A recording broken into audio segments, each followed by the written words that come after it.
بالله من الشيطان الرجيم. بسم الله الرحمن الرحيم.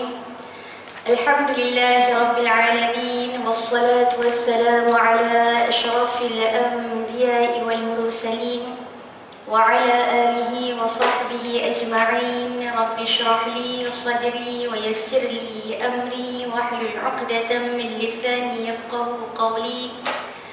سبحانك لا علم لنا إلا ما علمتنا إنك أنت العليم الحكيم.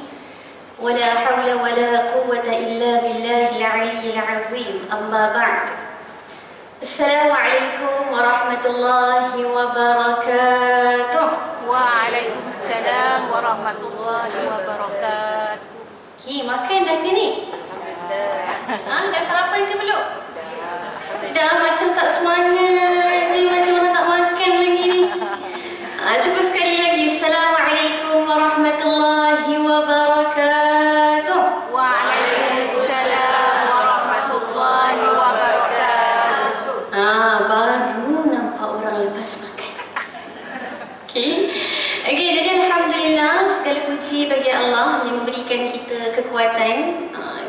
Sebab apa? Ala kulli hal kita boleh sampai ke dalam surah ni bukanlah kerana mungkin kita fikir sebab saya sihat saya boleh sampai surah. Tapi hakikatnya ada orang sakit, tak ada kaki tapi boleh sampai di rumah Allah Azza wa Jalla. Jadi hakikatnya apa? Ibu-ibu sekalian, kita ni dipilih oleh Allah Azza wa Jalla untuk berada dalam satu majlis yang Nabi SAW sebut sebagai taman-taman syurga. Sama dengan nama surah kan, Ar-Rawdah. Saya masuk-masuk pun rasa subhanallah, rasa macam dalam syurga. Tengok ibu-ibu yang berseri-seri pula dalam majlis ilmu ni kan. Subhanallah. Okey, jadi mungkin ada ke yang kenal saya dekat sini? Pertama kali. Oh, maksudnya saya tak cukup famous lagi lah. Okey, jadi sebelum ni saya belajar di quiz. Saya baru habis belajar pada tahun lepas lah. Okey, jadi sekarang ni saya banyak pusing-pusing Malaysia lah mendapat jemputan khusus ni di sekolah-sekolah tahfiz untuk bercerita tentang hafazan Quran. Jadi ibu-ibu, puan-puan sekalian nanti bolehlah follow Instagram saya, tambahkan follower saya. Okey, saya banyak bercerita tentang macam mana nak hafal Quran, macam mana nak jaga Quran. Nanti bolehlah follow-follow. Okey. Okey, jadi saya datang daripada Selayang, banyak ujian juga nak sampai sini. Tiba-tiba kereta saya tak boleh start pula. Jadi terpaksa pakai kereta ayah saya. Tapi alhamdulillah sampai jugalah. Risau dah tadi. Okey, jadi insya-Allah hari ini kita nak berbicara berkenaan dengan satu surah. Kalau kita biasa solat berjemaah, okey, kalau kita biasa solat subuh jemaah dekat surau ke dekat masjid, biasanya imam dia akan baca surah Sajdah ni pada hari Jumaat. Okay, so hari ini kita nak belajar sikit-sikit ada apa dalam surah Al-Sajdah. Okey, tapi sebelum tu boleh kita baca sama-sama tak surah Al-Sajdah? Boleh. Okey, sekarang ni semua boleh buka surah Al-Sajdah pada muka surat 415. Surah ni tak panjang pun, hanya ada 30 ayat. Okey, jadi kita baca sama-sama, boleh? Kita start dengan A'udzu billahi minasyaitonir rajim. Bismillahirrahmanirrahim. Alif Lam Mim. Tanzilul kitab la raiba fihi min rabbil alamin. Am yaquluna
يوم كان مقداره 1000 سنة مما تعدون ذلك عالم الغيب والشهادة العزيز الرحيم الذي أحسن كل شيء خلقه وبدأ خلق الإنسان من طين ثم جعل نسله من سلالة من ماء مهين ثم سواه ونفخ فيه من روحه وجعل لكم السمع والأبصار والأفئدة قليلا ما تشكرون وقالوا أإذا ضللنا في الأرض أإنا لفي خلق جديد بل هم بلقاء ربهم كافرون قل يتوفاكم ملك الموت الذي وكل بكم ثم إلى ربكم ترجعون ولو ترى إذ المجرمون ناكسوا رؤوسهم عند ربهم ربنا أبصرنا وسمعنا فارجعنا نعمل صالحا إنا موقنون ولو شئنا لآتينا كل نفس هداها ولكن حق القول مني لأملأن جهنم من الجنة والناس أجمعين فذوقوا بما نسيتم لقاء يومكم هذا إنا نسيناكم وذوقوا عذاب الخلد بما كنتم تعملون إنما يؤمن بآياتنا الذين إذا ذكروا بها خروا سجدا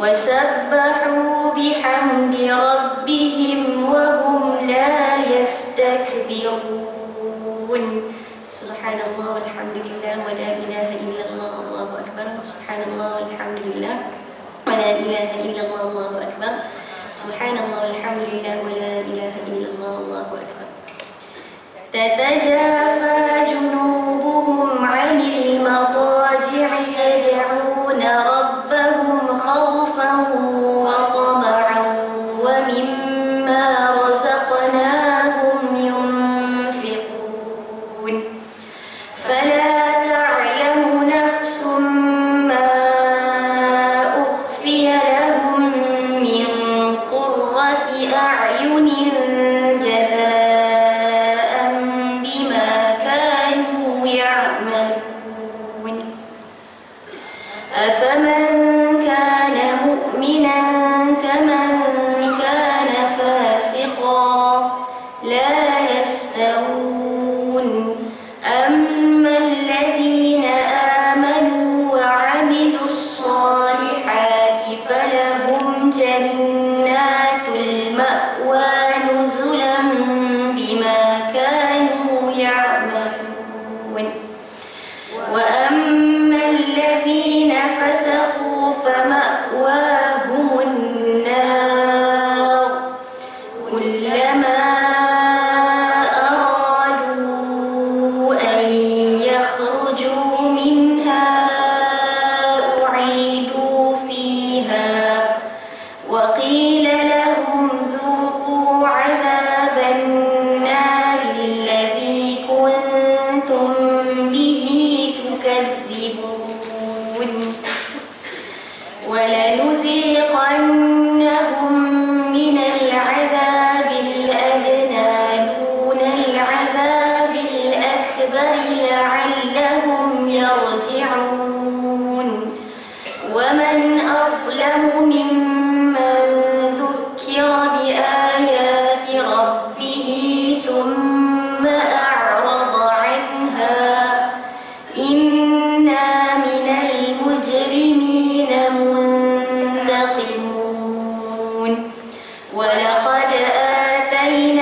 مساكنهم إن في ذلك لآيات أفلا يسمعون أولم يروا أنا نسوق الماء إلى الأرض الجرز فنخرج به زرعا تأكل منه أنعامهم وأنفسهم أفلا يبصرون ويقولون متى هذا الفتح إن كنتم صادقين قل يوم الفتح لا ينفع الذين كفروا إيمانهم ولا هم ينظرون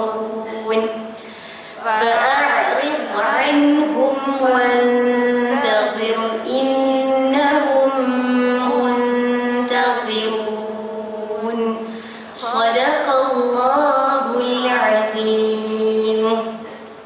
Alhamdulillah, kita dah selesai baca surah As-Sajdah. Masya Allah. Okey, sebelum kita nak bercerita tentang surah, satu surah yang kita baru baca sahaja tadi, ada tak puan-puan ataupun cik-cik sekalian yang hafal surah As-Sajdah? Ada tak yang kat sini hafal surah As-Sajdah? InsyaAllah. On the way? Ada tak yang tengah on the way hafal surah As-Sajdah? Oh, tak ada lagi. Okey, tak apa. Okey, jadi insyaAllah hari ini kita nak berkongsi, kita nak tahu surah As-Sajdah ni sebenarnya menceritakan tentang kisah apa di sebalik surah As-Sajdah. Okay? Jadi pertamanya kalau kita tengok dalam surah As-Sajdah ni, surah As-Sajdah ni terletak pada juzuk yang keberapa? Juzuk 21. Dan surah As-Sajdah mempunyai 30 ayat. Surah apa lagi yang ada 30 ayat yang biasa kita baca tiap-tiap malam? Surah Al-Mulk. Okey. Jadi dalam sebuah hadis daripada Nabi sallallahu alaihi wasallam, an Jabir anna Nabi sallallahu alaihi wasallam kana la yanamu hatta yaqra'a alif lam mim tanzil wa tabarakalladzi biyadihil mulk. Hadis riwayat Tirmizi. Daripada Jabir menceritakan bahawasanya Nabi sallallahu alaihi wasallam tidak akan tidur selagi mana Nabi tak baca dua surah ni, iaitu yang pertama adalah surah As-Sajdah. Nabi tak pernah ingat surah As-Sajdah. Kalau Nabi, selagi Nabi tak tidur, sebelum Nabi nak tidur, Nabi akan pastikan Nabi baca surah As-Sajdah. Yang pertama. Yang kedua, Nabi akan baca surah Al-Mulk. Surah Al-Mulk ni biasa dah kita dengar kan, ustaz-ustaz pesan setiap hari, jangan tinggal surah Al-Mulk. Supaya apa? Bila mana kita mati nanti, berada dalam kubur nanti, maka surah Al-Mulk lah yang akan datang sebagai peneman kita. Jarang kita dengar ustaz-ustaz sebut tentang surah As-Sajdah ni merupakan satu surah yang tak pernah ditinggal oleh Nabi sallallahu alaihi wasallam. Jadi mungkin selepas ni, kalau mungkin ada orang yang baru tahu, oh Nabi tak pernah tinggal rupanya surah As-Sajdah, maka kita cuba ikut dengan niat supaya apa? Ya Allah, aku baca surah As-Sajdah ni sebab apa? Sebab nak ikut sunnah Nabi sallallahu alaihi wasallam. Okey. Jadi kalau kita tengok surah As-Sajdah ni, kita akan cuba go through satu persatu insya-Allah. Okey. Jadi kalau kita tengok maksud As-Sajdah ni apa? As-Sajdah ni maksudnya sujud. Jadi kalau kita tengok dalam surah As-Sajdah ni, okey, kenapa dinamakan As-Sajdah yang bermaksud sujud? Kerana okey, inilah satu-satunya surah dalam Al-Quran yang bermula dengan perkataan Alif Lam Mim. Kemudian dalam surah tersebut adanya simbol untuk kita sujud sajadah. Kalau surah yang lain, contoh surah yang bermula dengan Alif Lam Mim, surah apa lagi? Surah Al-Baqarah, surah Al-Imran. Tapi dalam surah-surah tersebut dia tak ada simbolik kepada sujud sajadah. Hanya surah As-Sajdah sahaja, surah yang bermula dengan Alif Lam Mim dan ada simbol sujud tilawah. Tahu tak sujud tilawah kat mana? Simbol dia macam mana? Pada ayat yang 15. Okey, maka surah As-Sajdah ni adalah satu surah yang Allahumma salli ala sayyidina Muhammad bermula dengan alif lam mim, dan di dalam surah itu adanya simbolik yang mana kita perlu sujud sajadah atau sujud tilawah. Okey, dan kalau kita belajar lagi berkenaan dengan surah-surah yang bermula dengan alif lam mim, sebab apa, kalau kita tengok pada terjemahan ayat pertama tidak ada terjemahan kan. Kalau kita tengok terjemahan, dia hanya translate balik, eja balik dalam bahasa Melayu, alif lam mim. Para ulama sebut kalaulah surah tersebut bermula dengan huruf muqatta'ah. Huruf muqatta'ah ni maksudnya dia potongan-potongan huruf yang mana maknanya kita tak tahu. Hanya Allah Azza wa Jalla sahaja yang tahu. Contohnya apa? Yasin. Contohnya surah Maryam, kaf ha ya ain sad. Contoh lain surah Taha. Maka surah-surah yang bermula dengan huruf muqatta'ah ini, kata ulama, biasanya bila bermula dengan huruf muqatta'ah, maka surah itu dia akan menekankan tentang keagungan Al-Quran itu sendiri. Sebab tu kalau kita tengok pada ayat kedua, Allah highlightkan pada kita, Allah kata apa? Turunnya Al-Quran itu tidak ada keraguan padanya, datang daripada Tuhan seluruh alam. Maka Allah nak menceritakan kepada kita tentang keagungan Al-Quran itu sendiri, yang mana tidak ada keraguan di dalamnya. Okey? Jadi itu berkenaan dengan nama surah. Kenapa dipanggil sebagai surah As-Sajdah? Kerana surah ini satu-satu surah yang bermula dengan alif lam mim dan ada simbolik sujud tilawah ataupun sujud sajadah pada ayat tersebut. Okey? Dan kalau kita tengok tema keseluruhan surah ini menceritakan tentang apa? Menceritakan tentang kepatuhan kita kepada Allah Azza wa Jalla. Nanti kita akan go satu persatu yang mana Allah akan cerita pada kita apa ciri-ciri orang yang beriman, macam mana nak jadi orang yang beriman, dan kita kena simak. Bila kita baca surah ni, Allah cerita checklist untuk jadi orang beriman. Bukannya kita bila baca Quran, oh Allah cerita pasal orang beriman, Allah cerita tentang bagaimana Allah menciptakan langit dan sebagainya. Dia tak terhenti begitu. Bila sebut tentang tadabbur Quran, kita kena faham bila kita baca ayat tersebut, kalau Allah cerita tentang kriteria orang yang beriman, maka kita bila nak tadabbur ayat tersebut, kita kena fikir, saya ni ada tak kriteria yang Allah sebut pada ayat Quran ni untuk menjadi orang yang beriman? Bila kita baca ayat yang Allah bercerita pada kita tentang ciri-ciri orang yang munafik, so kita kena checklist, saya ni ada tak ciri-ciri munafik yang disebutkan oleh Allah Azza wa Jalla pada ayat ini? Wal'iyadzubillah. Itu cara tadabbur. Dia bukan semata-mata, oh macam tu cerita dia, oh macam tu sifat orang beriman, oh macam tu sifat orang yang tak beriman. Dia tak berhenti begitu. Tadabbur ni adalah kita cuba refleksi pada diri kita, adakah kita dah buat ataupun kita belum buat pada ayat yang kita baca. Okey? Alright, jadi kalau kita tengok sinopsis pada surah ni, kalau kita nak go through satu persatu ni, tak habislah kita 1 jam sebab masa tak sempat, tapi at least kita tahu gambaran pada surah ni. Okey? Jadi kalau kita tengok surah ini, dia bermula dengan Allah menceritakan pada kita tentang penciptaan langit dan juga bumi. Kita boleh tengok pada ayat yang keempat. Okey, saya bacakan terjemahannya. Pada ayat keempat, Allah kata apa? Allah yang menciptakan langit dan bumi serta apa yang ada di antara kedua-duanya dalam 6 masa. Apa maksud 6 masa ni kan Ustazah? Kejap lagi saya beritahu. Lalu dia bersemayam di atas arash, yakni yang layak dengan kesuciannya. Bagimu tidak ada seorang pun penolong maupun pemberi syafaat selain dia, maka apakah kamu tidak memperhatikan? Maka ayat surah As-Sajdah ni bermula dengan Allah nak menceritakan pada kita tentang bagaimana Allah menciptakan langit dan juga bumi. Dan sebenarnya kalau kita tengok ayat ini, surah ini juga dia berakhir, kalau tengok pada ayat 27, Allah bercerita pada kita, dan tidakkah mereka memperhatikan bahawa kami yang arahkan, yakni awan yang mengandungi air pergi ke bumi yang tandus, lalu kami tumbuhkan, yakni dengan air hujan itu, tanam-tanaman sehingga haiwan-haiwan ternakan mereka dan mereka sendiri dapat makan daripadanya. Maka mengapa mereka tidak memperhatikan? Jadi kalau kita tengok secara sinopsisnya, surah As-Sajdah bermula dengan Allah menceritakan pada kita berkenaan dengan penciptaan langit dan juga bumi. Dan Allah tutup pada ayat ke-27 itu, Allah cerita pada kita, tidakkah kita memperhati bagaimana Allah menjadikan awan, turunnya air hujan untuk membasahi bumi, supaya tumbuh-tumbuhan itu boleh hidup. Supaya apa iktibar yang Allah nak ceritakan pada kita?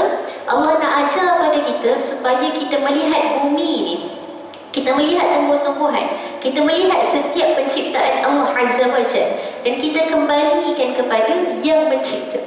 Sebab tu kita diajar, bila kita melihat sesuatu yang kita rasa cantik, kita rasa takjub, subhanallah cantiknya langit hari ini, Allah ajar pada kita bila nampak benda-benda yang takjub, kita kena kata apa? Subhanallah, Masya Allah. Supaya apa jua yang kita melihat pada bumi ni, kita tahu semua itu adalah ciptaan daripada Allah Azza wa Jalla. Sebab tu orang yang merenung alam semesta ni, dia tak akan sesekali menjadi orang yang takbur. Sebab apa? Dia tahu setiap apa yang ada di bumi ni, sekalipun dia takjub dengan seseorang manusia, dia tahu kehebatan yang ada pada seorang manusia itu datang daripada siapa? Datang daripada Allah Azza wa Jalla.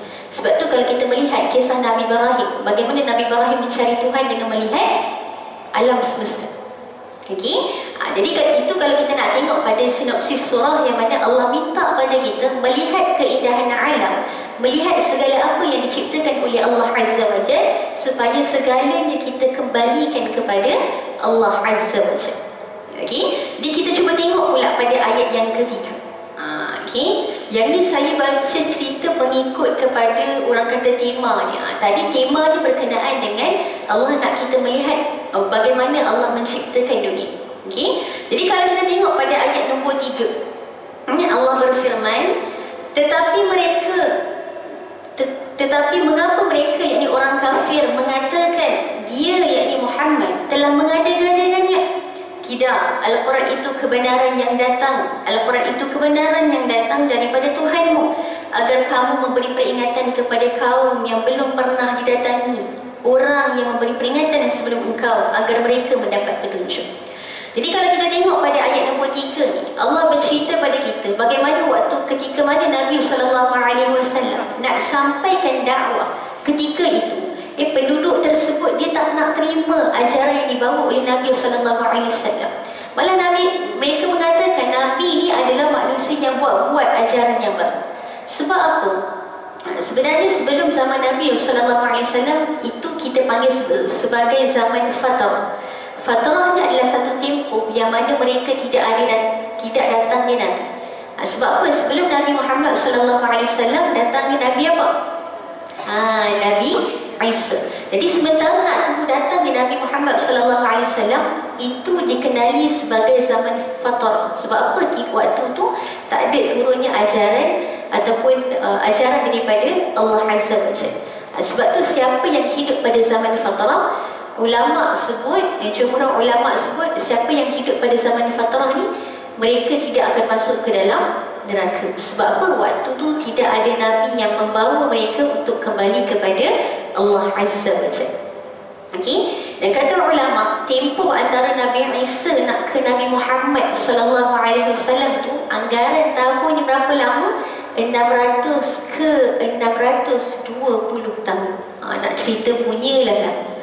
Sebab tu macam kita ada perselisihan kan, ada yang kata macam mana keadaan ibu dan juga ayah Nabi SAW, sedangkan mereka hidup sebelum turunnya Nabi SAW sebagai seorang Nabi dan juga Rasul. Maka kata ulama, disebabkan mereka ni hidup pada zaman fatrah, maka mereka tidak akan diseksa oleh Allah Azza wa Jalla. Sebab tu dia ada beberapa golongan yang disebut dalam sebuah hadis, di hari akhirat nanti mereka boleh minta excuse daripada Allah. Antaranya siapa? Golongan yang hidup pada zaman fatrah. Sebab apa? Waktu tu tidak ada turun Nabi dan juga Rasul untuk ajak mereka kembali kepada Allah Azza wa Jalla. Okey? Jadi kalau kita tengok pula pada ayat keempat sehinggalah ayat keenam, okey, Allah menceritakan pada kita pembuktian bahawasanya keesaan Allah, dan Allah inilah yang mentadbir alam kita. Kalau kita tengok pada terjemahan ayat keempat dan juga 5, Allah yang menciptakan langit dan bumi serta apa yang ada di antara kedua-duanya dalam 6 masa. lalu dia bersemayam di atas arasy yang layak dengan kesuciannya, bagimu tidak ada seorang pun penolong maupun pemberi syafaat selain dia, maka apakah kamu tidak memperhatikan? Jadi ada ulama menceritakan apa maksud 6 masa tu Allah ciptakan langit dan juga bumi. Yang pertama, ulama kata maksud 6 masa ni apa? Maksudnya 6 hari macam kita hari ni. 6 masa maksudnya 6 hari dalam keadaan waktu kita sekarang. Tapi ada ulama sebut 6 masa tu maksudnya apa? Sama dengan waktu di hari akhirat kelak. Kalau kita berada di hari akhirat kelak, satu hari kita bersamaan berapa hari? 1000 tahun. Jadi 6 masa tu ulama yang lain membahaskan bahawasanya 6 masa itu dimaksudkan adalah 6000 tahun untuk Allah menciptakan langit dan juga bumi. Tapi kalau kita fikir secara logik, Allah boleh sahaja untuk adakan langit dan juga bumi ini secara sekelip mata. Tapi kenapa Allah memilih untuk mencipta langit dan juga bumi secara berperingkat? Maksudnya dia ada waktu ni, dia ada sebab yang tersendiri kenapa Allah menjadikan begitu penciptaan langit dan juga bumi. Okey, dan kalau kita tengok pada ayat kelima, Allah kata apa? Dia mengatur segala urusan dari langit ke bumi, kemudian urusan itu naik kepadanya dalam satu hari yang kadar lamanya adalah 1000 tahun mengikut hitungannya. Maka nak ceritanya apa? Allahumma shalli ala sayyidina Muhammad. Setiap apa jua yang kita buat pada kehidupan kita, semuanya tidak akan terlepas daripada pandangan Allah Azza wa Jalla. Setiap perkara kita ni diurus oleh Allah Azza wa Jalla. Jadi saya yakin dan percaya kan, sekarang ni ramai orang ada masalah ujian kehidupan, ujian dengan pasangan, ujian dengan keluarga, ujian dengan kawan-kawan dan sebagainya. Tapi ala kulli hal, kalaulah kita menjadi manusia yang percaya bahawa setiap apa jua yang berlaku ini datang daripada Allah Azza wa Jalla, tidak ada sebab untuk kita menyalahkan takdir. Ada orang bila mana dia tak dapat apa yang dia nak, dia mula menyalahkan takdir. Dia kata apa? Allah tak sayang dengan saya, Allah nak zalim dengan saya. Sedangkan kita kena selalu ingat pada diri kita, hanya Allah yang nak terbaik dalam kehidupan kita. Nanti dalam ayat kita akan bercerita tentang ujian, yang mana Allah cerita pada kita ujian yang Allah bagi, Allah kirimkan pada kita, bukan kerana Allah tak sayang, tapi itulah salah satu bentuk sayangnya Allah pada kita dengan Allah mengutuskan ujian pada kita. Nanti kita sampai pada ayat tersebut. Okey, alright. Jadi ayat nombor 3 sampai ayat kelima, Allah cerita pada kita tentang keesaan Allah, bagaimana maha hebatnya Allah menciptakan seluruh yang ada pada dunia itu sendiri. Okey, dan kalau kita tengok pada ayat nombor 7 sampai nombor 9, okey, secara sinopsisnya pada ayat nombor 7 sehingga ayat 9, Allah menceritakan pada kita tentang penciptaan manusia, bagaimana Allah menciptakan manusia. Jadi kita cuba baca terjemahan sikit ayat nombor 7. Yang memperindahkan segala sesuatu yang diciptakan dan yang memulakan penciptaan manusia daripada tanah, kemudian dia menjadikan keturunannya daripada air yang hina, iaitu air mani. Dan kemudian dia menyempurnakannya dan meniupkan roh ke dalam tubuhnya, dan dia menjadikan pendengaran, penglihatan dan hati. Tetapi sedikit sekali kamu bersyukur. Okay. Jadi bila kita baca ayat ni, Allah kata apa? Allah beri pada dia, Allah beri pada manusia ni adanya pendengaran, Allah beri pada manusia ni adanya penglihatan, dan Allah beri pada manusia ni adanya hati. Tapi Allah kata, walaupun dia ada mata untuk melihat, dia ada telinga untuk dia mendengar, dia ada hati untuk dia fikir, dia ada akal Allah bagi untuk berfikir, tapi di kalangan mereka ni sangat-sangat bersyukur. Maka kita kena belajar sebenarnya apa ciri orang yang bersyukur. Ada satu kisah yang berlaku pada zaman Sayyidina Umar radhiyallahu anhu. Ketika mana Sayyidina Umar ni cuba sedang melakukan tawaf. Okay. Waktu Sayyidina Umar nak buat tawaf ni, tiba-tiba Sayyidina Umar terdengar seorang lelaki ni berdoa pada Allah. Dia kata apa? Allahumma ja'alni min ibadikal aqal. Jadi apa maksudnya? Wahai Allah, masukkanlah aku ni dalam golongan yang sedikit. Maka Sayyidina Umar ni bila dengar doa lelaki ni, dia pelik. Kenapa lelaki ni minta pada Allah supaya dia masuk dalam golongan yang sedikit? Sayyidina Umar tak dapat brain, kenapa dia nak minta golongan yang sedikit? Maka Sayyidina Umar bertanya pada lelaki tersebut, wahai si fulan, aku nak tanya pada engkau, juga engkau doa pada Allah supaya engkau ni masuk dalam golongan yang sedikit. Jadi aku pelik, apa yang dimaksudkan dengan golongan yang sedikit tu? Maka apa jawab lelaki ni? Lelaki ni kata apa? Allah berfirman dalam Al-Quran, wa qalilum min ibadiyasy syakur, dan terlalu sedikit di kalangan hamba aku yang bersyukur. Maka dia minta pada Allah supaya Allah masukkan dalam golongan yang sedikit. Maksud golongan yang sedikit tu apa? Maksudnya golongan yang bersyukur. Bersyukur ni ibu-ibu sekalian, cik-cik sekalian, bukan bermakna dapat nikmat alhamdulillah selesai dekat situ. Tak. Bersyukur ni maksudnya apa? Allah beri nikmat pada kita dan kita guna pada jalan yang Allah redha. Contoh, Allah bagi kita mata, Allah pincamkan kita mata, maka mata kita ni banyak melihat Quran, lalu baca Quran. Bila Allah bagi kita telinga, kita selalu dengar Quran. Sebab apa? Kita tahu Allah bagi kita pendengaran, dan perkara yang Allah suka kita dengar adalah Allah suka kita dengar bacaan Quran. Allah beri kita mulut, Allah bincangkan kita mulut. Apa yang kita buat dengan mulut kita? Selalu baca Quran, selalu cakap benda-benda yang baik, selalu berzikir. Allah beri pada kita tangan, tangan yang ringan untuk beri pada orang sedekah. Allah bagi pinjaman nikmat kaki pada kita. Kaki kita senang nak melangkah surau masjid. Itulah pembuktian yang paling terbesar, bukti bahawa kita ni menjadi manusia yang bersyukur. Tapi bukan senang. Ini kadang-kadang Allah bagi nikmat jadi orang kaya. Sebelum tak kaya senang nak bersedekah. Tapi bila makin kaya jadi susah pula nak bagi, rasa sayang kan. Aku susah payah dapat duit ni, senang-senang pula nak bagi orang. Jadi nak cerita ni, pada zaman Saidina Umar lagi mereka dah bagi tahu pada kita, bukan senang nak jadi orang bersyukur.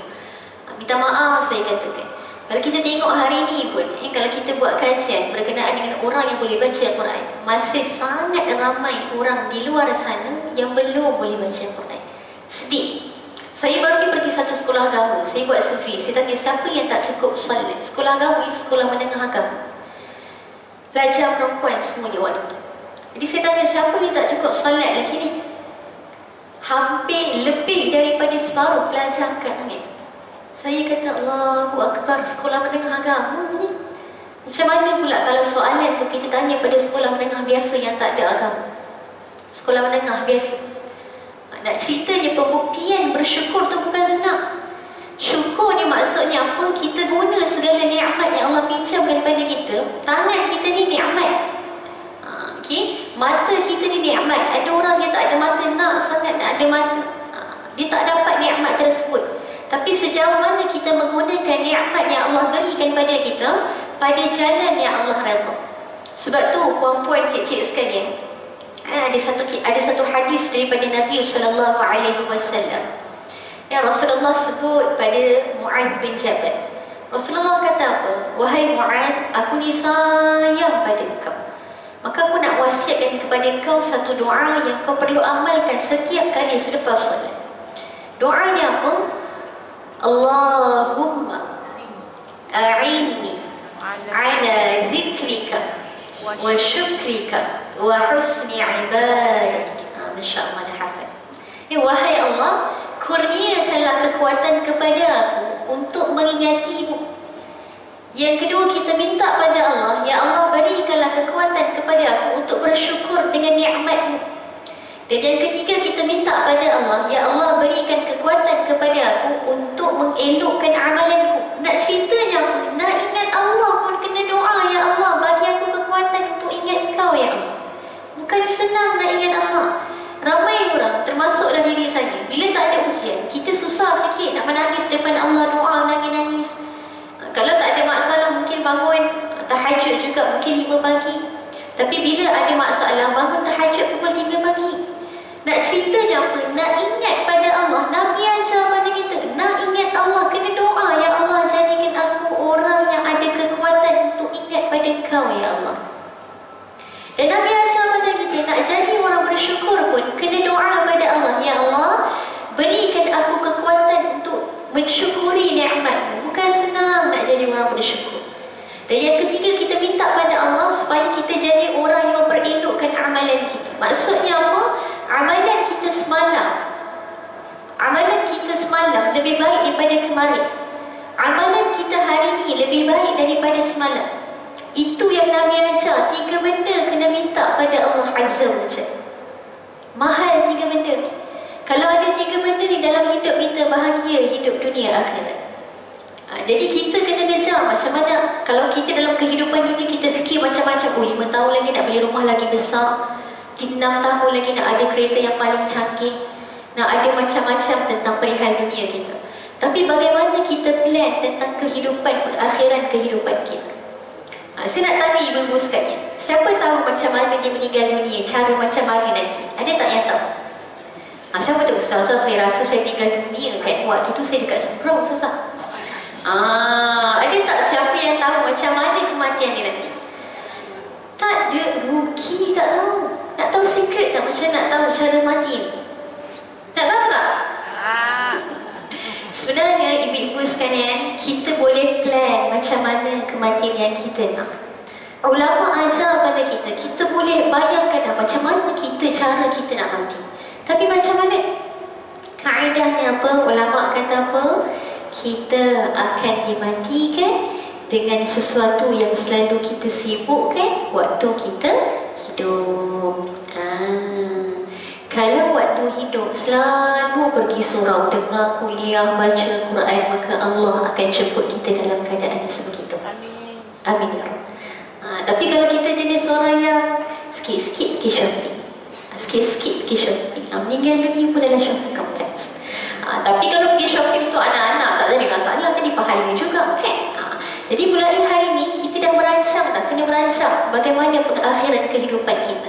Kalau rasa ya Allah bestnya kalau boleh mati waktu baca Quran, maka hari ini kena pastikan setiap hari tidak ada hari yang berlalu tanpa Quran. Kena merancang. Ada satu cerita kisah benar. Ini seorang lelaki ni dia accident. Kita cerita betul berlaku dekat Malaysia. Jadi bila mana seorang lelaki ni accident, dia masuk ICU tahap kritikal. Jadi doktor kata isteri boleh jaga, isteri seorang je boleh jaga. Jadi isteri ni pun jagalah suami dia dekat ICU. Tiba-tiba dah beberapa hari si isteri ni jaga si suami. Si isteri ni pergi jumpa dengan seorang ustaz. Dia kata, "Ustaz, suami saya sedang kritikal. Berdosa tak saya kalau saya tak nak jaga suami saya yang sedang sakit?" Ustaz ni macam pelik dengan soalan makcik. Sebab kita kalau secara logik kan, kalau kita ada pasangan ke keluarga kita yang doktor pun cakap tak lama dah hidup, kita supposedly kita nak 24 jam dengan dia. Kita tak nak tinggalkan dia. Tapi makcik dia berbeza. Dia tanya apa hukum kalau dia tak nak jaga suami dia yang sedang sakit. Jadi ustaz ni tak jawab soalan makcik. Ustaz ni kata apa? Ustaz ni kata, "Makcik, tak apa. Petang nanti saya datang ziarah pakcik." Jadi petang tu ustaz tu datang ziarah pakcik ni. Jadi kebetulan waktu ustaz tu datang ziarah pakcik tu, agak-agak pakcik tu tengah buat apa? Tengah nyanyi lagu. Sempat lagi makcik, dekat ICU sempat lagi nak menyanyi ya. Okey. Jadi waktu tu bila sampai dekat ICU, pakcik ni tengah dasar. Okey. Saya cerita cerita ni terdekat sekolah tahfiz kan. Budak tu boleh pula cakap pakcik ni tengah tengah hisap dadah. Macam-macam. Sempat lagi hisap dadah atas katil nak mati kan. Macam-macam. Okey, jadi waktu ustaz ni datang, pakcik ni tengah nasab lah. Jadi ustaz pun ajarkan kalimah La ilaha illallah. Pakcik ni mencarut. Masya Allah. Kali kedua ustaz ni ulang La ilaha illallah. Pakcik ni mencarut. Ustaz ulang 3 kali. Ustaz tak give up. Ustaz ulang La ilaha illallah. Pakcik ni mencarut dan dia terus meninggal dunia. Allahu Akbar. Jadi selepas tu ustaz ni tak tanya apa-apa dengan isteri ni. Ustaz ni dah nampak macam hint lah. Okay? Jadi selepas selesai ngebuyan pakcik ni datang. Dia kata, Ustaz nak tahu tak kenapa saya tak sanggup jaga suami saya? Ustaz tu pun bagi ruang pada makcik untuk bercerita. Jadi dia kata, Ustaz, katil sebelah suami saya sakit kritikal macam suami saya. Tapi orang sebelah katil suami saya setiap kali sakit sebut, "Ya Allah, sakitnya ya Allah." Tapi suami saya Ustaz, setiap kali dia sakit, dia mencarut. Saya malu dengan orang sekeliling yang mendengar. Sebab tu dia tak sanggup nak jaga suami dia. Dan dia kata, "Ustaz, saya tahu kenapa suami saya jadi macam tu." Dia kata apa? Sebab suami saya waktu dia hidup, dia suka mencarut pada orang. Dan itulah kalimah yang Allah izinkan pada kematian dia. Nak ceritanya apa?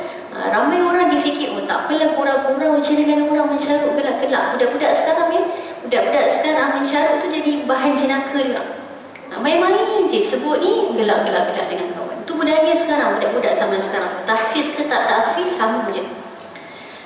Jadi kita nak ceritanya apa? Betul lah kata ulama, kita boleh plan macam mana kematian kita. Kalau kita nak kematian kita, bila orang lain ajarkan kita kalimah la ilaha illallah, boleh ikut. Macam mana waktu hidup kena rajin zikir, kena rajin baca Quran, maka Allah akan memudahkan kematian kita untuk sebut perkataan tersebut. Tapi kalau waktu hidup selalu cakap benda-benda yang tak elok pada orang, kita tak akan mampu sebut, sekalipun orang yang mengajar kita adalah orang yang sangat alim. Sebab apa? Waktu nak hari kematian tu, dia tak ada boleh tiba-tiba boleh sebut. Tak boleh. Sebab apa? Waktu tu yang bantu kita untuk sebut adalah apa? Amalan kita. Sebab waktu tu kita dah terlalu sakit, bertarung dengan kematian kita terlalu sakit. Maka yang mengikut tu siapa? Amalan kita. Kalau amalan kita baik, Masya Allah, tabarakallah. Macam ada seorang sepupu saya kan, dia meninggal dunia waktu dia 14 tahun. Kehidupan dia tak berhenti dengan ujian.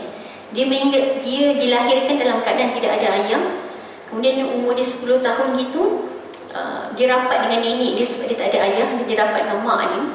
Jadi waktu umur lebih kurang 12 tahun, nenek dia meninggal dunia. Dia sangat sayang dengan nenek dia. Memang waktu tu bila dia tahu nenek dia meninggal, macam tak tentu arah budak ni. Kemudian tak lama lepas tu, budak ni dia tak sekolah macam orang lain. Tapi dia rajin pergi masjid. Dia rajin pergi surau. Setiap kali solat dia akan ada dekat masjid surau. Nak jadikan cerita, waktu umur 12 tahun selepas kematian nenek dia, dapat berita pula mak dia pula sakit kanser tahap 4. Kita bayangkan macam mana ujian satu persatu Allah berikan pada dia. Tiba-tiba satu hari tu dia kata dia sakit gigi. Kemudian waktu maghrib tu, makcik saya pelik, kenapa dia tak bersiap lagi pergi surau. Biasanya waktu tu dia dah bersiap-siap lagi masjid ni. Dia selimut, dia kata dia sejuk sangat. Di makcik saya pun panggil makcik yang lain, jiran sebelah untuk tolong bawa dia pergi hospital. Tak sempat, bila makcik saya balik je, tengok-tengok dia dah meninggal dunia. Sangat-sangat mudah kematian dia meninggal dunia. Waktu dia meninggal. Tapi subhanallah, perempuan sekalian, dia tak sekolah, dia tak ada kawan. Tapi waktu dia meninggal dunia, subhanallah, sangat ramai orang yang semayang untuk dia. Dahi dia sangat-sangat berpeluang. Kita yang tengok tu, Allahu Akbar, cemburu. Padahal umur 13 tahun, tak ada dosa dengan ayah yang meninggal dunia dah. Rapat dengan mak ayah, rapat dengan mak pula. Dia sangat baik hubungannya dengan mak dia. Dan budak ni tiap hari tak pernah tinggal Quran. So kita tengok bagaimana kematian. Sebab tu Nabi ajar pada kita, Nabi sebut pada kita, orang yang cerdik ni siapa? Bukan orang yang banyak harta, bukan orang yang belajar sampai PhD. Tapi Nabi ajar pada kita, orang yang paling cerdik adalah orang yang ingat pada kematian. Sebab orang yang mengingat pada kematian, dia akan get ready. Macam mana aku nak menghadap Allah? Apa yang aku nak bawa? Tapi kalau kita duduk fikir tentang dunia kita, akhirat kita tak tahu ke mana. Okey? Jadi itulah kita kembali balik berkenaan dengan jadilah manusia yang bersyukur. Bukan senang.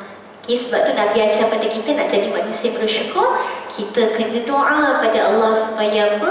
Allah berikan kepada kita kekuatan untuk jadi manusia yang bersyukur. Okey, dan kalau kita tengok pula pada ayat 10 hingga 11. Okey, dan mereka berkata, apakah apabila kami telah lenyap, yakni hancur di dalam tanah, kami akan berada dalam ciptaan yang baru. Bahkan mereka mengingkari pertemuan dengan Tuhannya. Katakanlah, malaikat maut yang diserahi untuk mencabut nyawamu akan mematikan kamu, kemudian kepada Tuhanmu kamu akan dikembalikan. Maka pada ayat 10 dan ke-11 ni, Allah cerita tentang mereka yang ingkar pada Allah Azza wa Jalla. Dia konon-konon nak tanya pada Allah, kalau kami ni selepas ni, adakah kami akan hancur bila mati nanti dan kami akan dihidupkan kembali? Maksud ciptaan yang baru tu adalah akan dibangkitkan pada hari akhirat. Sedangkan waktu tu orang-orang kafir mereka tak percaya adanya kehidupan akhirat. Mereka hanya percaya pada kehidupan dunia. Sebab tu dalam kehidupan dunia, orang kafir ni mereka akan buat apa sahaja yang mereka nak. Sebab mereka tak percaya adanya hari pembalasan. Okey? Alright. Okey, sekarang kita nak bercerita pula tentang gambaran ataupun penghinaan pada orang-orang yang zalim di hari pembalasan. Baca ayat ni agak menggerunkan saya bila saya baca.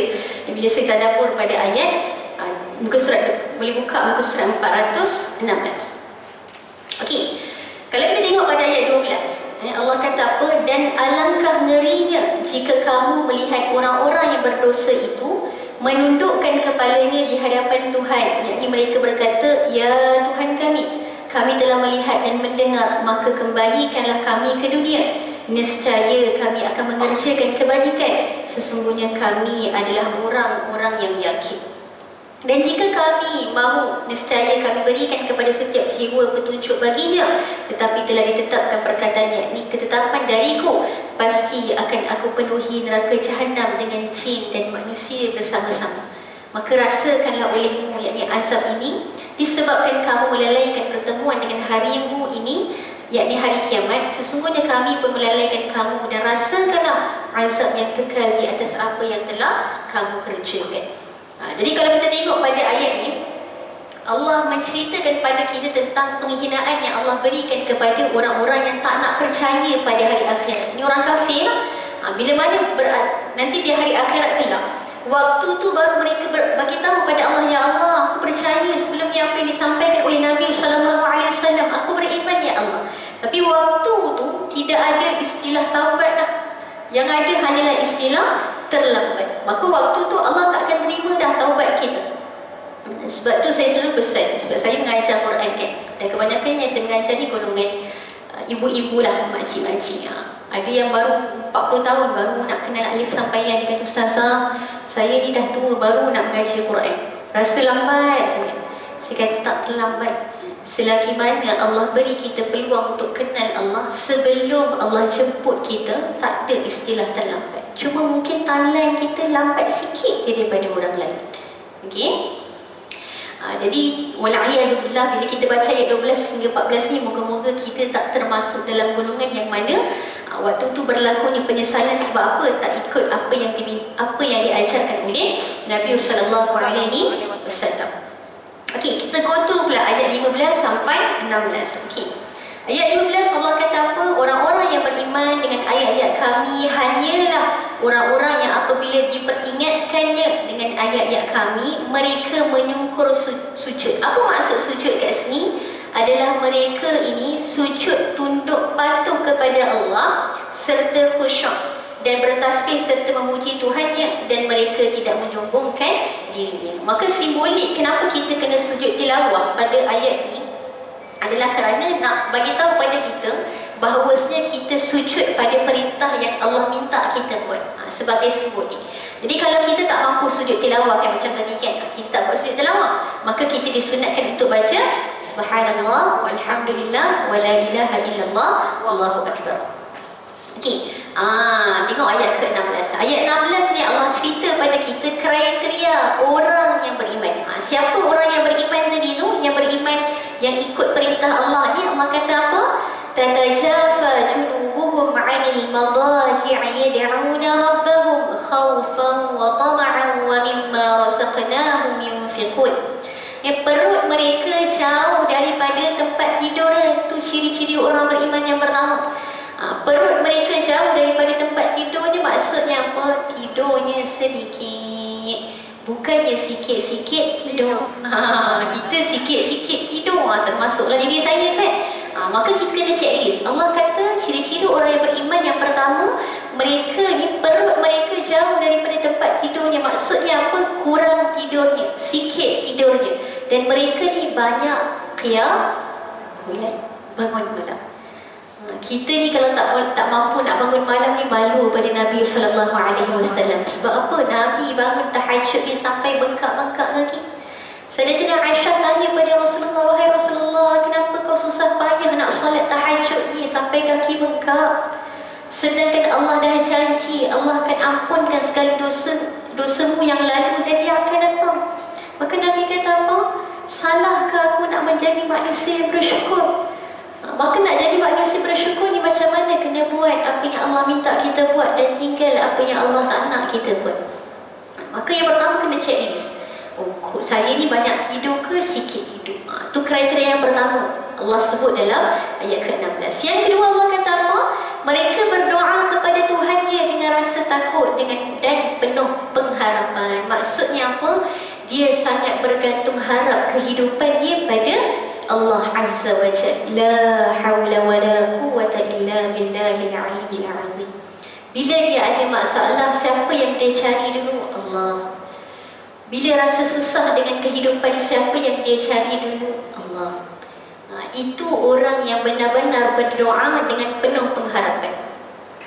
Saya pernah ditanya, ada orang tanya pada saya, "Ustazah, ramai orang ustaz-ustaz cakap kalau kita doa confirm Allah makbul.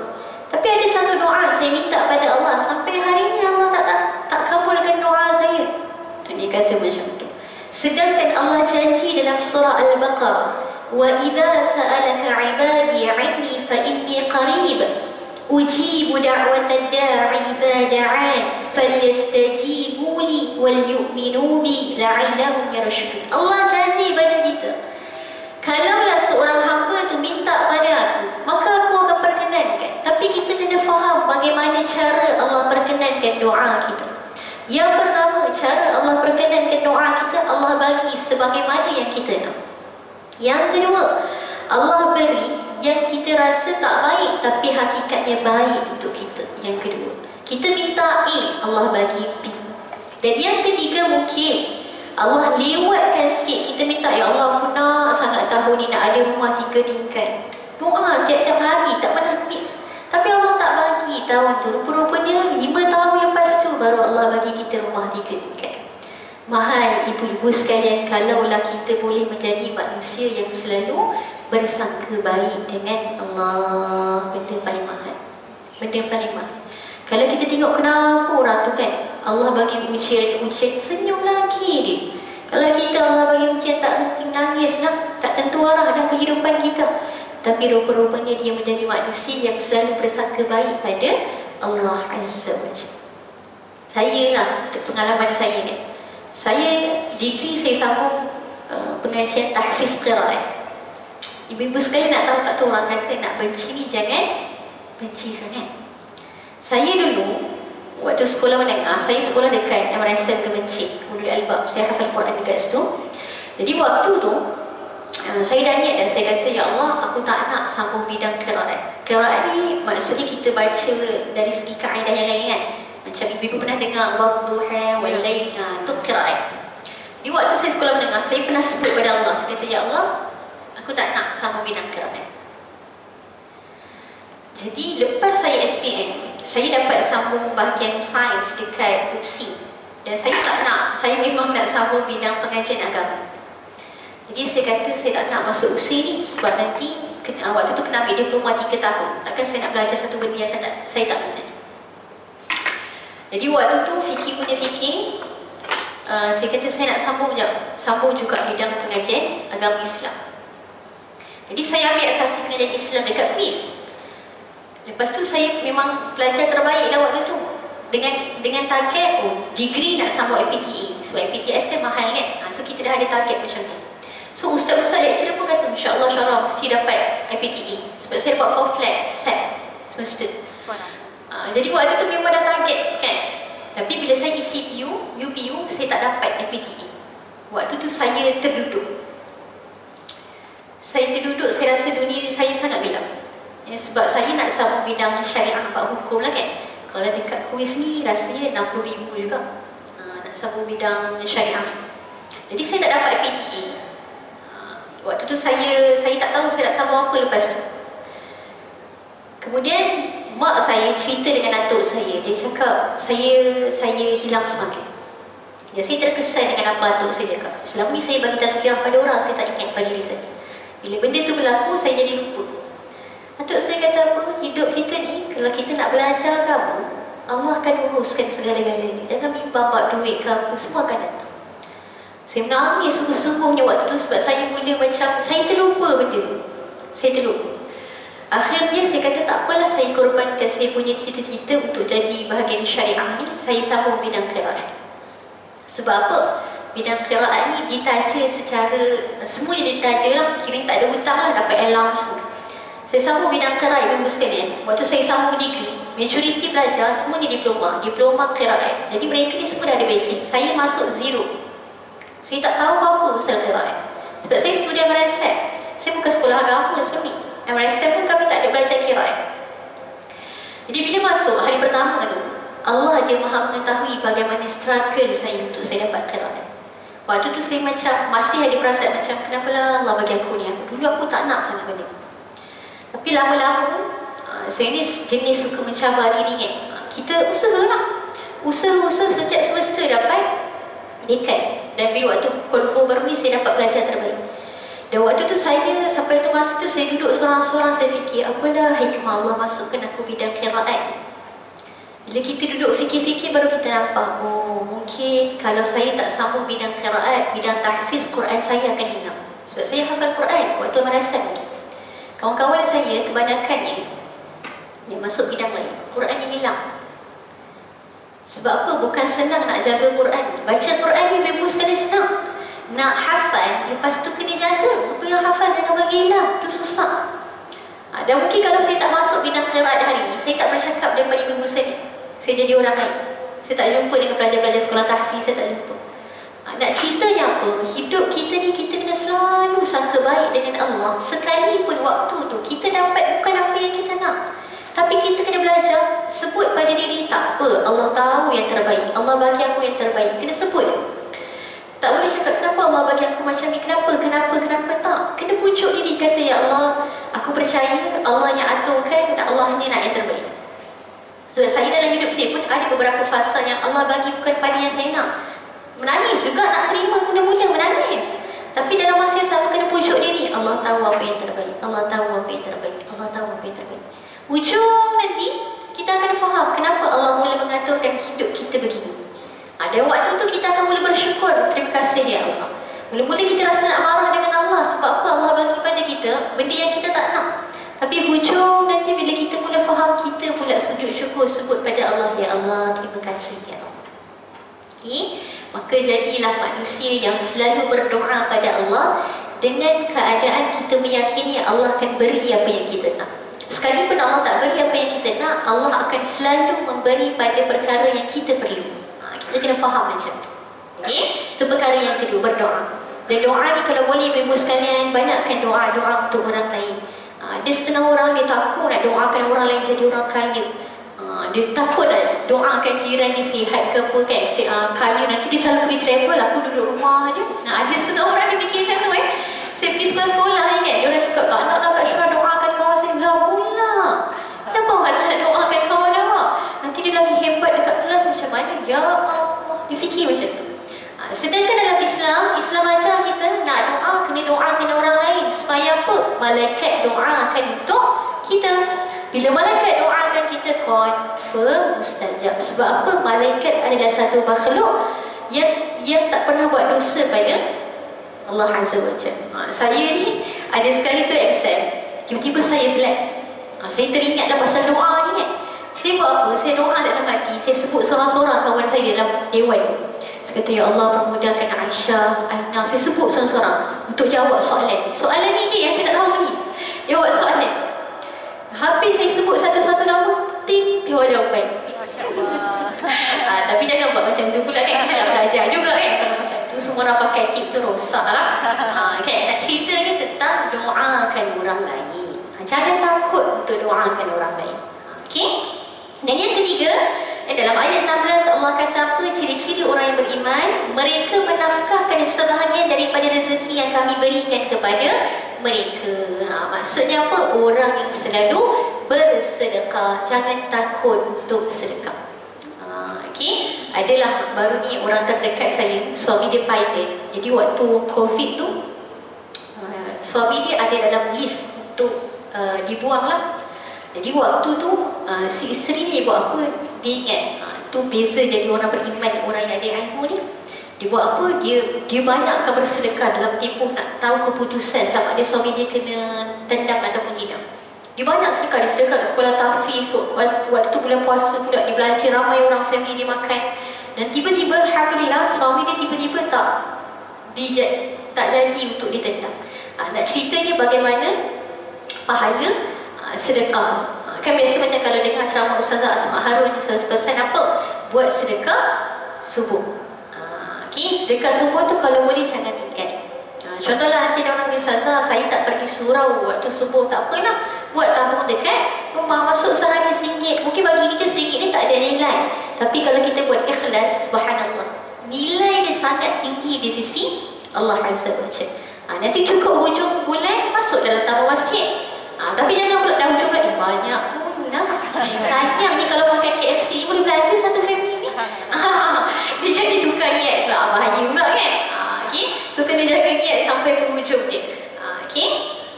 Alright. Jadi itu 3 kriteria yang Allah sebutkan pada kita. Nak jadi orang beriman, yang pertama orang yang kurang tidurnya, banyak qiyamul lailnya.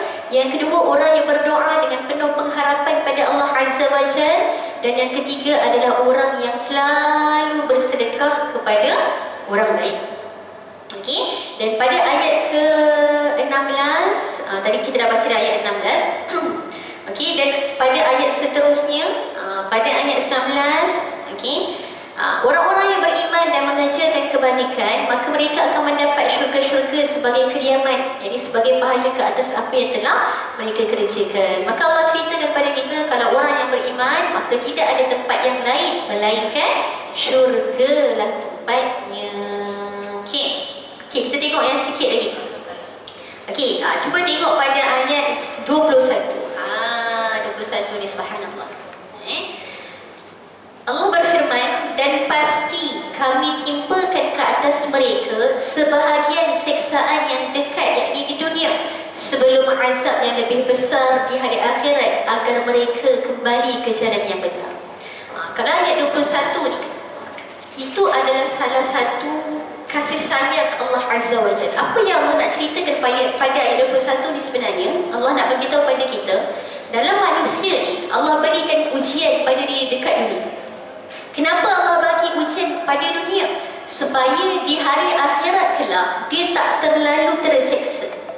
Saya cerita kisah student saya. Ada seorang makcik ni, dia mengajar dengan saya waktu dia usia 40 lebih. Waktu dia baca Quran sangat merangkak. Okey. Jadi dia cerita dengan saya, sampai satu tahap tu bila dia dah boleh baca Quran laju, dia cerita dengan saya. Dia kata, Ustazah nak tahu tak macam mana saya boleh kembali balik pada Quran? Saya tak pernah tanya kan, sebab tu adalah soalan privasi setiap orang. Jadi dia kata, Ustazah, dulu waktu saya muda, saya sibuk dengan kerja. Baca Quran tak payah cakap lah, memang tak baca. Solat, bila saya rasa sempat solat, saya solat. Jadi tiba-tiba suami dia meninggal dunia serangan jantung. Jadi waktu tu dia kata, Allah, saya rasa gelap dunia saya, Ustazah. Sebab apa? Saya tahu suami saya mati dalam keadaan solat tak terjaga, Quran tak dibaca. Dan waktu tu dia mula datang rasa takut. Tengok Allah bagi ujian supaya apa? Akhirat nanti tak tersiksa. Kita kalau tengok macam tu, kalau orang yang tak beriman, dia akan cakap apa? Allah tak sayang aku dah. Sebab apa? Allah jemput orang yang aku sayang. Tapi dia lepas tu dia kata, oh, aku tak nak mati sebagaimana suami aku mati. Aku nak boleh baca Quran, aku tak cukup solat. Jadi waktu tu dia pun perlahan-lahan jaga solat dia balik, dan dia perlahan-lahan untuk belajar Quran. Tak lama lepas tu ibu-ibu sekalian, dia sedar-sedar dia dekat dalam hospital. Dia bangun je dekat hospital tu, doktor kata, Puan disahkan menghadapi kanser tahap 4. Dia rasa gelap dunia. Dia baru nak kembali pada Allah, datang ujian yang lain. Dia kata waktu tu Ustazah menangis bahu-bahunya. Sebab dia kata dia tahu bila kematian dia, sedang menghitung hari. Macam kita kalau orang tak sakit kanser, kita tak tahu pun mati kita bila kan. Tapi sebenarnya beruntung orang yang sakit kanser ni. Sebab apa? Dia ada jangkaan bila dia nak mati. Maka dia ada preparation. Kita yang sihat tiba-tiba mati ni takut. Sebab apa? Takut mati dalam keadaan tak bersedia. Jadi waktu tu dia kata, Ustazah, sejak tu saya tekad, saya nak rajin lagi baca Quran. Dia mengaji dengan saya tiap hari dia sekali. Setiap hari dia akan usaha untuk baca satu juzuk. Berpusing-pusing dengan saya duduk nak ambil satu juzuk tu kan. Punya dah lama sebab dia baca tergagap-gagap lagi kan. Tapi dengan semangat kita raih kan. Jadi waktu tu bila dia dah boleh nak baca laju, dia kata Ustazah nak tahu tak? Saya tak tahu satu rasa yang Allah bagi pada saya. Dia menangis saya ni pun jenis orang yang senang menangis sebenarnya. Saya kalau tengok orang menangis, walaupun saya tak tahu kenapa dia menangis, saya akan menangis juga. Itu kritikal ni saya. Jadi waktu tu dia cerita dengan saya, dia kata Ustazah, saya tak tahu kenapa sekarang saya. Saya kata kenapa? Dia kata sekarang ni kalau saya nak makan cepat-cepat sebab nak baca Quran. Kalau saya nak masak cepat-cepat sebab saya nak baca Quran. Saya bila dengar macam tu, saya rasa malu. Walaupun saya mengajar dia Quran, saya tak ada rasa macam mana dia rasa. Dia kata, ramai orang kesian dengan saya sebab saya sakit kanser, suami tak ada, hidup struggle. Tapi saya tak rasa benda ni sedih untuk saya. Dia kata apa? Ujian yang Allah bagi pada dia tu, dia rasa dia amat sangat. Sebab dia kata, kalau Allah tak bagi ujian pada saya, mungkin saya tak baca Quran macam ni. Mungkin hubungan saya dengan Quran tak macam ni. Tapi disebabkan Allah bagi saya ujian, sakit, suami meninggal dunia tiba-tiba, semua ni jadi sebab saya semakin dekat dengan Allah Azza wa Jalla. Sebab tu kalau kita faham ayat ni kan, Allah kata apa? Allah beri ujian ni supaya apa? Supaya kehidupan akhirat kita tidak tersiksa. Allah nak menyelamatkan diri ni. Dia sebelum ni solat tak cukup, baca Quran tak pandai. Tapi disebabkan Allah beri ujian kepada dia, dia jadi orang yang sangat rajin baca Quran. Berapa kali dah khatam saya pun tak terkira. Kemudian solat dia tak pernah tinggal, menjadikan sebab dia semakin dekat dengan Allah Azza wa Jalla. Lihat bagaimana ujian berubah menjadi nikmat bila mana kita pandang dengan pandangan mata hati. Kalau orang yang tak beriman, bila uji ni sebut je Allah tak sayang aku, Allah nak zalim pada diri aku. Tapi orang yang beriman, bila Allah bagi ujian, oh sebenarnya Allah rindu dengan aku. Kalau tak ada ujian, susah nak bangun 3 pagi. Kalau Allah tak bagi ujian, susah nak menangis waktu doa. Susah. Termasuk diri saya, susah ni. Tapi bila Allah bagi ujian, kita perlahan-lahan datang pada Allah. Yang dah lama tinggalkan Quran, baca Quran baik. Yang jarang solat sunat tahajud, tiba-tiba boleh bangun solat tahajud. Sebab tahu akhirnya kita akan kembali pada Allah bila kita tahu tak ada siapa yang boleh tolong kita. Tapi sayangnya silap kita apa? Kita menjadikan Allah tu sebagai tempat pengakhiran untuk kita jadi. Alangkah baiknya kalau kita menjadikan Allah sebagai tempat utama kita datang dulu sebelum kita jumpa dengan orang-orang yang lain. Sebab tu guru saya selalu pesan, dia kata insyaAllah dalam hidup ni jangan pernah tinggal solat sunat tahajud, solat sunat istikharah. Ramai orang buat solat sunat istikharah sebab apa? Minta petunjuk. Minta jodoh lah kan. Tapi makcik-makcik buat lagi ke solat istikharah kan? Risau saya ni. Kalau saya buat lagi lah sebab saya tak tahu lagi kan. Jadi ustaz saya pesan, dia kata insyaAllah solat sunat istikharah ni jangan pernah tinggal. Saya macam pelik kan. Waktu tu saya pelik waktu sekolah menengah. Dia Ustazah, saya tak nak kahwin lagi. Ustazah tak ada halun pun. Ustazah kata bukan. Solat istikharah ni maksudnya apa? Kita nak minta petunjuk daripada Allah. Daripada kita bangun tidur sampai kita tidur, kita memerlukan semuanya petunjuk daripada Allah. Contoh, bangun 3 pagi, nak pergi kencing, nak pergi kencing ke, lepas tu ambil wuduk ke, lepas kencing tidur balik. Istikharah betul tak? Betul kan? Kita kena pilih. Istikharah ni maksudnya pilih lepas kencing tidur terus ke lepas kencing tahajud? Itu pilihan. Maka kita nak dalam hidup kita ni, setiap pilihan yang kita buat, semuanya di bawah pimpinan Allah Azza wa Jalla. Maksudnya kita buat sesuatu yang Allah suka. Okay. Contoh nak keluar, nak pergi surau kan, nak pakai baju yang menutup aurat ke yang tak menutup aurat, itu pilihan juga. Okay. Sedangkan kita ada je pilihan untuk tiba-tiba pergi surau perihal, ada pilihan tu. kita nak setiap pilihan yang kita buat itu adalah pilihan yang Allah redha. Okay? Sebenarnya kalau nak cerita pasal ujian saya sangat banyak, sebab student saya kebanyakannya mengaji Al-Quran, boleh baca Al-Quran di usia yang agak lewat, sangat lewat. Ada seorang student saya ni, dia cerita dengan saya, dia counselor, dia orang famous. Kalau saya sebut mungkin ada yang kenal. Dia cerita dengan saya, sekali tu dia pergi umrah kali pertama. Dia pergi umrah, dia pergi dekat Masjid Nabawi, dia kata waktu tu dia menangis ni.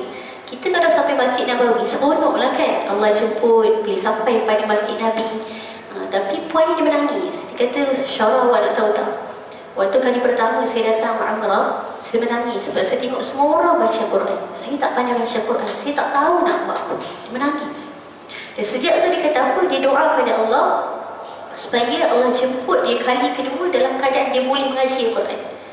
Ibu-ibu tahu tak, waktu dia mengaji dengan saya, satu muka surat tahu berapa lama? Cuba teka. Satu muka surat dia nak habiskan 1 jam. Struggle dia dengan Quran. Usaha dia, Masya Allah. Kita orang dua-dua lah, kayak duduk bersila kan, dah menunjuk macam-macam gaya lah kan. Tapi subhanallah semangat. Dan akhirnya bila kali kedua Allah jemput dia ke umrah, dia WhatsApp saya, kata Syarah, dulu kali pertama saya doa pada Allah saya nak datang, kali kedua boleh baca Quran. Ibu-ibu tahu tak, kali kedua dia pergi, dia khatam 30 juz Quran dekat masjid. Subhanallah. Nak cakap ujian ni macam-macam bentuk ujian Allah bagi, tapi kalaulah kita jadi manusia yang pandang pada pandangan hati, maka baiklah jadi dia, kembalilah pada Allah. Okey? Jadi insyaAllah saya rasa mungkin itu sahaja. Okay? Jadi moga-moga kita mendapat manfaat daripada soal asatidah. Kalau tak banyak pun dapat sikit. Mungkin antara benda yang saya boleh highlightkan balik, checklist balik tentang ciri-ciri orang yang beriman. Dan yang kedua, mungkin kita kena mengubah bagaimana sudut pandang kita terhadap ujian. Bukan sebab Allah tak sayang kita, tapi hakikatnya ujian itu sebab apa? Allah nak meringankan azab di hari akhirat kelak. Okay? Jadi mungkin saya rasa sekarang itu sahaja. Wallahu ta'ala alam. Okay? Jadi segala apa yang baik itu datang daripada Allah Azza wa Jalla, yang kurang itu datang daripada saya sendiri.